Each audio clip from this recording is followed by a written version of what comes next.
شہادت ہے مطلوب و مقصود مومن، شہادت ہے مطلوب و مقصود مومن، نہ مانے غنیمت نہ کشمے گشائی۔ صدر علی وقار، محترم اساتذہ کرام اور میرے عزیز ہم ساتھیوں، السلام علیکم۔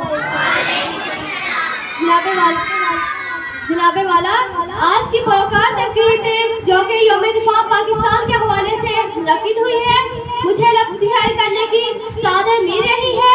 6 ستمبر 1965 جناب والا، یہ وہ دن تھا جب ایک گیدڑ نے شیر کے پیچھے میں ہاتھ ڈالنے کی کوشش کی تھی۔ جناب والا، یہ وہ دن تھا جب ہمارے دشمن بھارت نے پاکستان کے سرزمین پر قبضہ کرنے کی کوشش کی تھی، مگر ہمارا دشمن ایک بات بھول بیٹھا تھا کہ وہ جس ملک پر قبضہ کرنے جا رہا ہے، اس ملک کی دھرتی کی حفاظت کے لیے اس کے جانی ساروں کا لہو بولتا ہے۔